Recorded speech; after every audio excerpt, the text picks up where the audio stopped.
Hey Leute, ich stehe hier jetzt mal wieder bei einem namhaften Unternehmen. Ey, wisst ja meistens, was schon folgt. Egal. Nee, ich möchte es einfach mal loswerden, ehrlich, weil das widert mich langsam an, ehrlich. Also ich habe bei dem Unternehmen hier, welchen Namen ich natürlich wieder nicht nennen kann, ist ja klar, Nuss. Und hier gibt es keine Toiletten mehr. Das habe ich damals schon mal ich glaube in Rotterdam oder in Antwerpen im Hafen erlebt. Da kriegst du einfach keine Toilettenzugang ermöglicht und hier gibt es wenigstens ein Dixie. Aber wie das Dixie-Klo aussieht, ey, das will ich euch nicht zeigen. Wirklich nicht zeigen. Also eklig. Eklig. Ne, wisst ihr also, ich sag mal, wenn man sowas schon zur Verfügung stellt und Angst um seine Toiletteneinrichtung hat, ich meine, es gibt natürlich auch viele, die sich wie Sau benehmen, ist ja logisch. Was heißt logisch ist das auch nicht, ey. Das ist alles, ich weiß nicht, asozial. Trotzdem, ey, hier steht ein Dixie-Klo, Leute. Das ist von unten bis oben hin vollgeschissen. Da kannst du auch gleich auf den Hof kacken. Ne? Ey, da musst du auf Toilette und du hast keinen Toilettenzugang.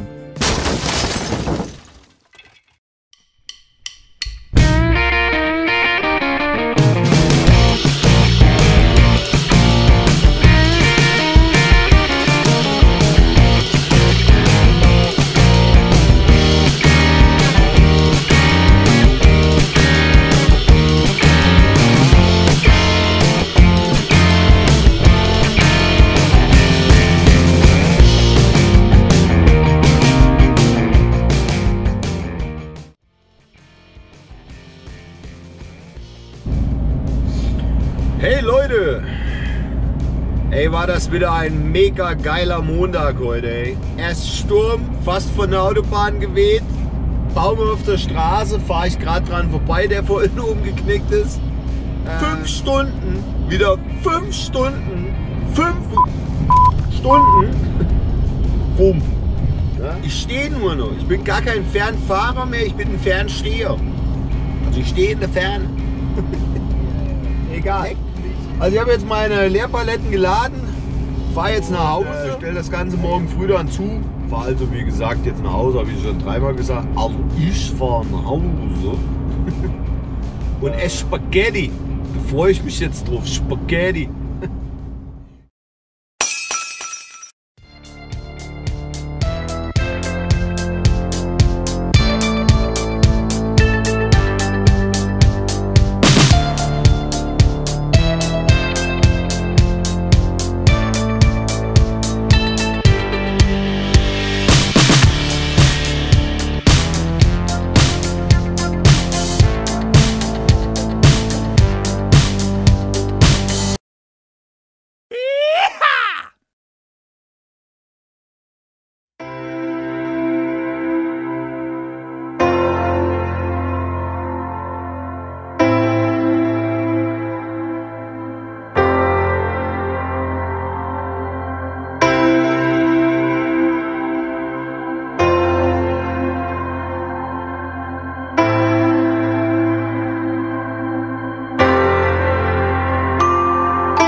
Moin Leute! Gerade eben abgeladen in der Nähe von Rotenburg ob der Tauber. Geile Stadt übrigens, lohnt sich mal hinzufahren. Wer auf Mittelalter und so steht, richtig cool. Halt jetzt hier mal kurz in Marktbreit an, ne? Dem Mettbrötle-Lieferant meines Vertrauens. Weil was muss, das muss, ne? Und so im Mettbrötle geht immer.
glaube Gipsprodukte nennt man das Ganze. Aber kurz gewartet nur, also war um 1 da, durfte dann gegen 17 Uhr reinfahren, 18 Uhr rausfahren, beladen. Bam! Wieder mal kurze Zeit gewartet. Ist irgendwie bei mir ganz normal mittlerweile. Ist ja auch kein Thema. Ne? Muss man nichts anderes machen. Außer dass ich heute gern mal pünktlich zu Hause gewesen wäre, weil mein Junior Geburtstag hat. Ne? Aber egal. Ich bin jetzt auf dem Heimflug, im Tiefflug zum Heimflug quasi. Und werde mich selbstverständlich morgen wieder bei euch melden mit dem Slogan: So ist der Job. Ja, so ist der Job. Also, geschmeidigen Feierabend. Sehen uns.